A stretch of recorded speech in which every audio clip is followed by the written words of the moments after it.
Welcome back. Now, the 13th World Urban Forum is expected to take place next month, 17th. But before that, the second African Urban Forum is going to be taking place on the 8th of April, this particular month, that is next week, here in Nairobi, here in Kenya. Now, the rising cities in the world is something that the United Nations is really calling out for, and saying that we really need to take a look at how the cities are being structured. Tonight, Ambassador of Azerbaijan to Kenya, Sultan Hajiev, joins us to tell us more about the World Urban Forum and what we should be expecting. Balozi, thank you very much for your company here tonight. Let me start off first with what we expect next week at the second Urban Forum happening here in Nairobi.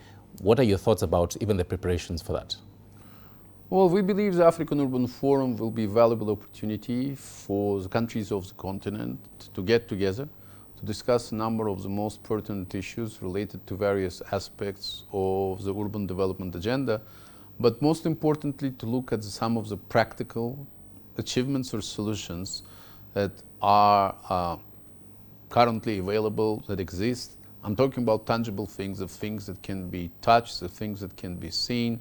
If we refer to experience of Kenya being the host of the second African Urban Forum and being one of the flagship countries in the field of sustainable urban planning and development, as I mentioned earlier, there is a very important program that the Kenyan government cares a lot about, and that's an affordable housing program. Yes. One thing I can tell you, of course, I'm not an expert in urban planning or city development as such, but this is something you can go and see.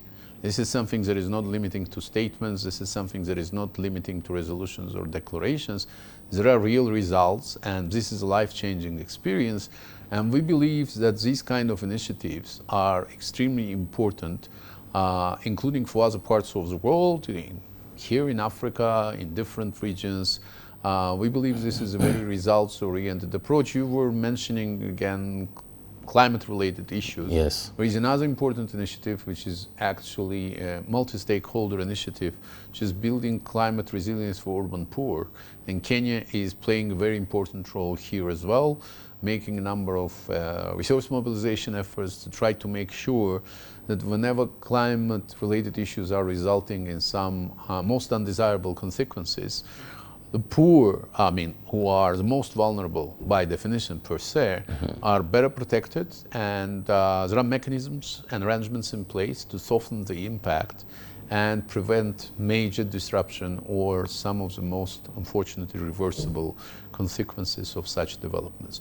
So, cutting a long story short, it's going to be an important event, bringing together a number of people, and we believe some specific recommendations can be made, important discussions can be started, and some of those discussions will then migrate to Baku for the follow-up.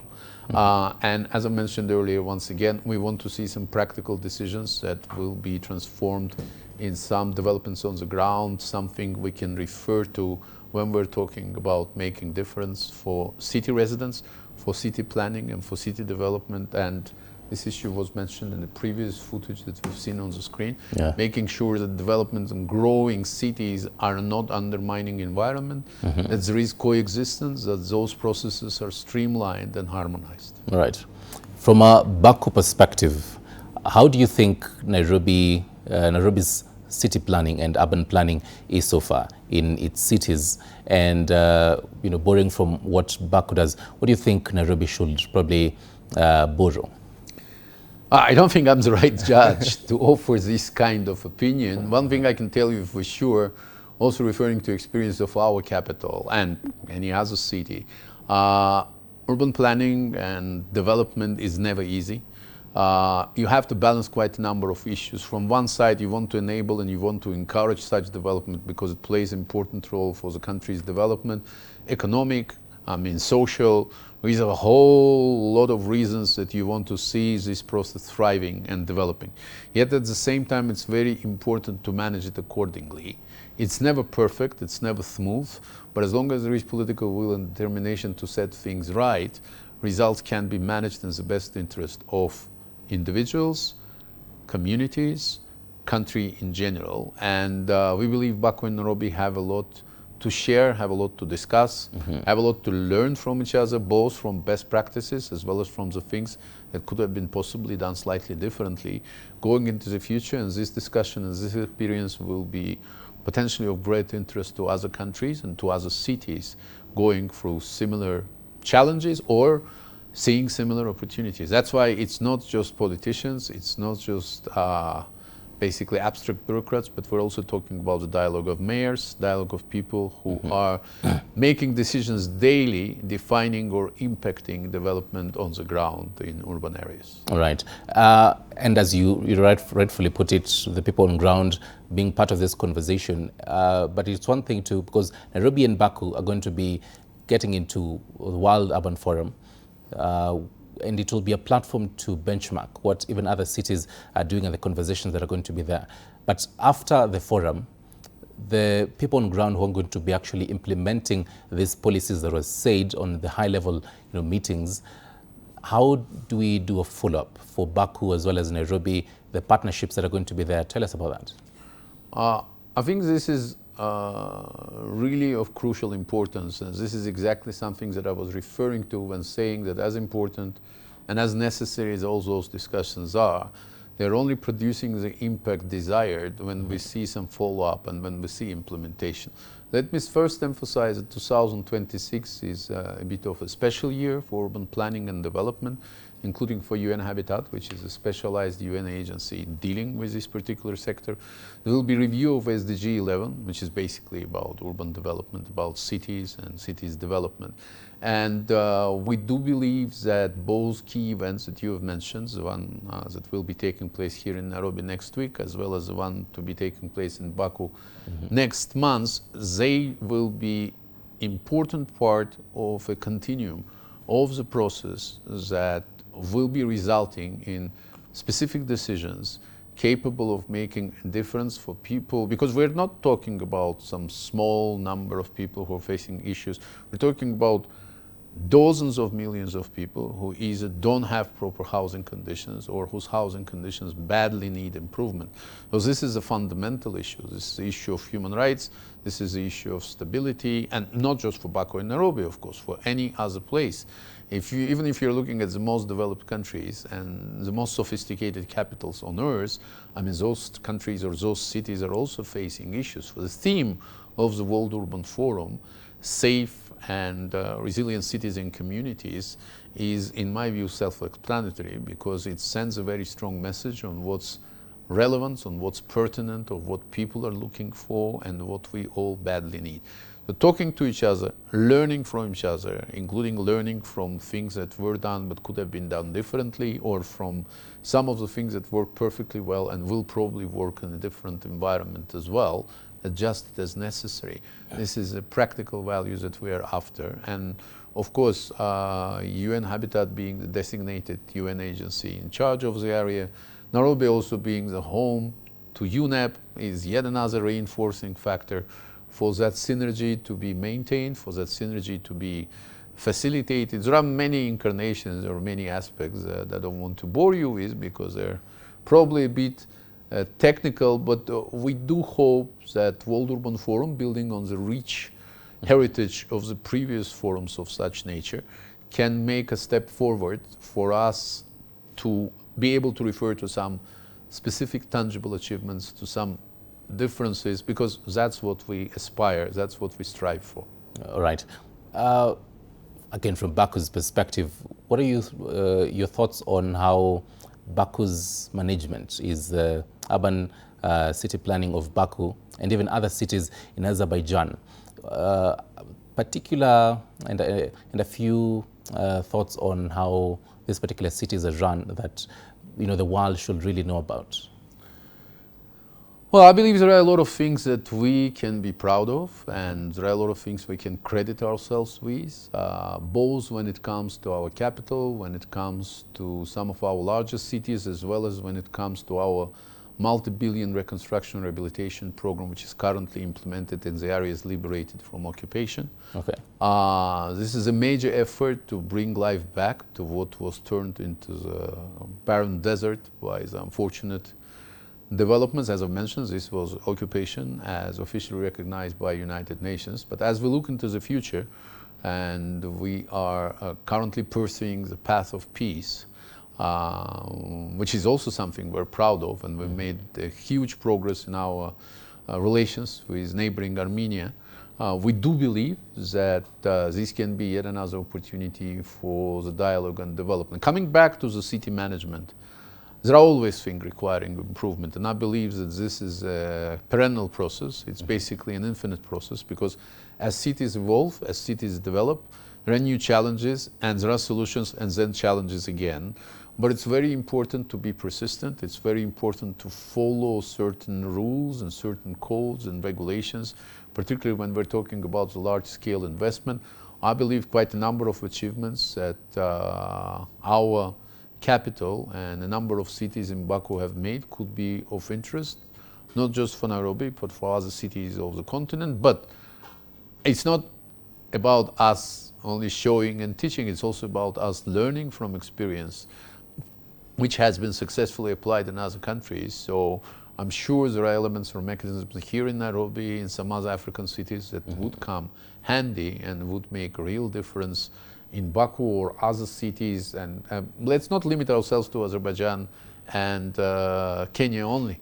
It goes beyond regions, it goes beyond continents, and there are many aspects. As I said, we're talking about politicians, we were talking about senior leadership, we're talking about academicians, scientists, practitioners, bureaucrats, NGOs, for example. One of the segments that we will be organizing under the auspices of the African Urban Forum is actually Azerbaijan-Kenya NGO Forum, when we want to bring together representatives of non-government sector, discussing with them the roles that can be playing in supporting, accompanying, and if need be, informing some of the decisions on urban development, on city planning. All right. And in this particular even list that you mentioned, the politicians and academicians, where's the place of young people when it comes to the urban planning? Because, I mean, I am a young person, a Gen Z. I live in the city of Nairobi, and the challenges that the city faces are challenges that began many years ago, even before I was born. And I am pretty sure it is the same in Baku and so many other cities. So it is a place of young people to redefine these particular challenges and come up with innovative solutions. So even for Kenya and Nairobi-Baku partnership, what is the place of young people here? Let me tell you one thing we definitely don't want to do, by all means, under no any circumstances, is to underestimate or to underplay needs and importance of role of young generation. Because the future belongs to them. Yes. And these cannot be words only. It's really important to hear young people, to understand their needs and expectations. Again, we must be realistic. It's not like young people come in, say how they want to see things done, and this will be immediately implemented, because it will do no good to anyone, including those young people themselves.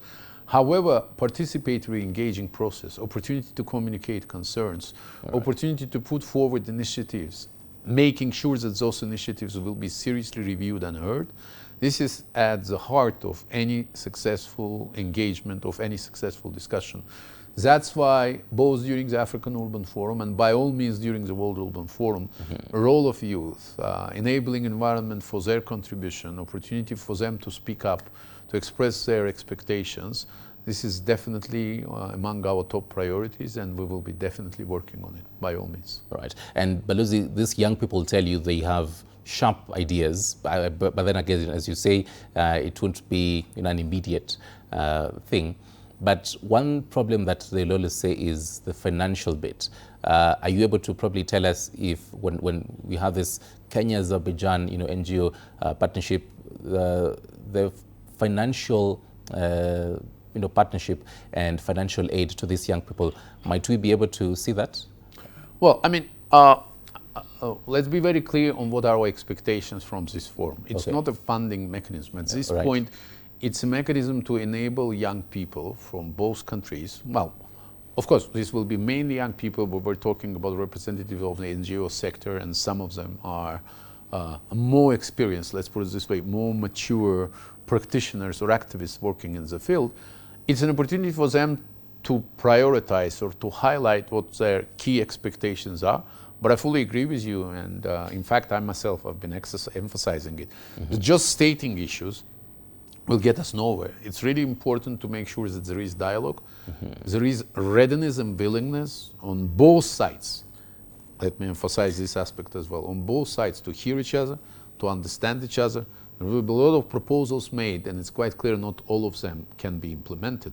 However, there are most important, most burning, and in fact most efficient and effective proposals that should be looked at when it comes to funding. Of course, these are issues to be looked at and resolved by the national government. Yeah. However, providing or putting forward the enabling environment that will make sure that this process is taking place, this is probably our most realistically achievable target at this point.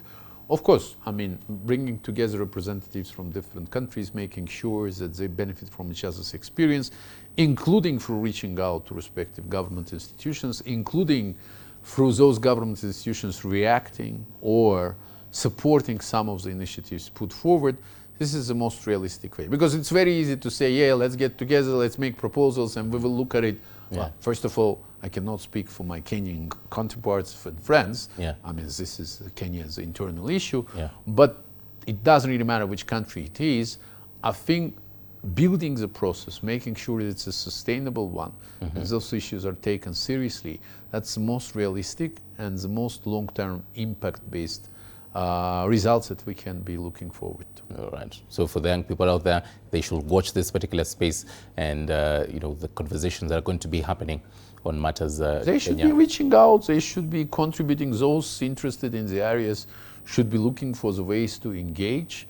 Should be looking for the ways to share their ideas. Of course, it's not going to be possible to accommodate everything at once, but it's an opportunity, it's a momentum. Maybe some of the people who will first show interest to this particular area on the eve of this event or in the course of this event, they will find their calling. Maybe urban planning and city development will be what they will be doing in 10, 20 years, working for governors' offices, for mayors' offices. Some of them will be probably mayors and governors, right? I mean, in all the parts of the world across the globe. That's why youth engagement is really, really important. Right.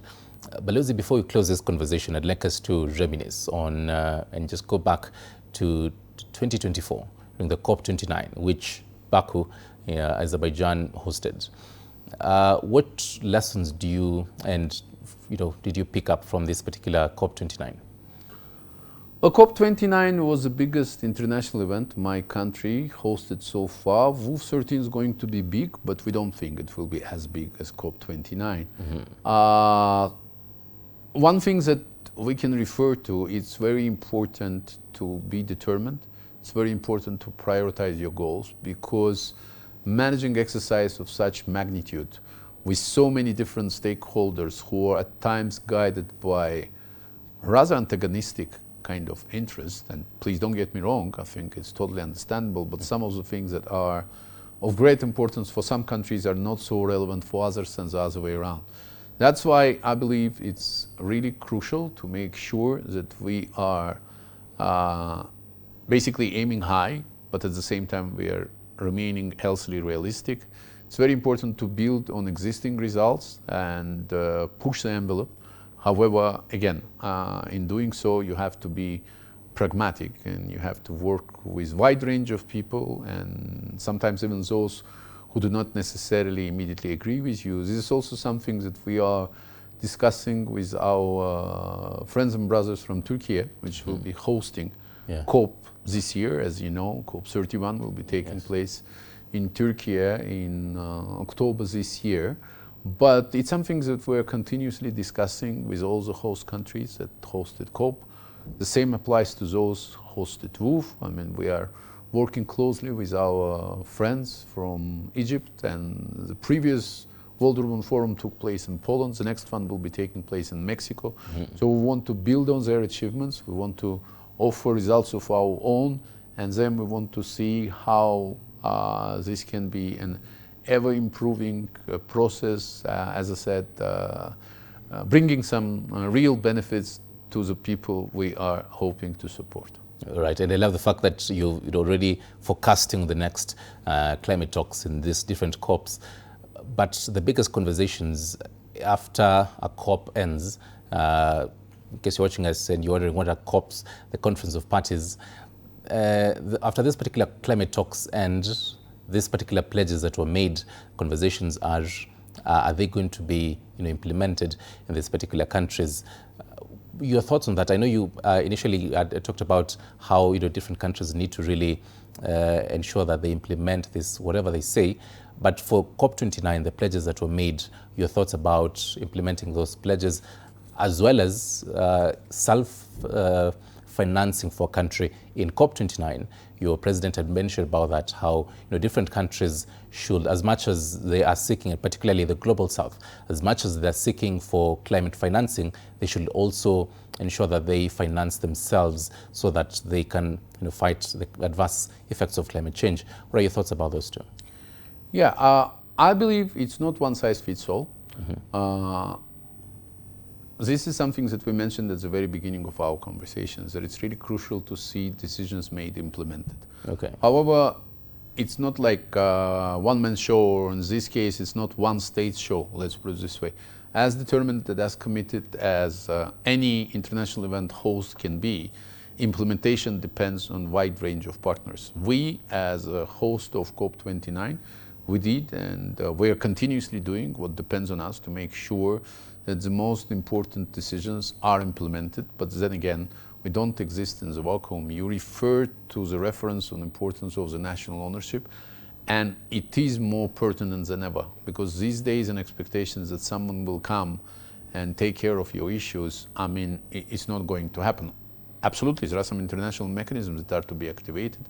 There are certain commitments and obligations under those mechanisms. We see some of them being, well, if not questions, but not necessarily immediately prioritized by some of the members of the international community. So we have to carefully calibrate. We have to look at the wide range of issues.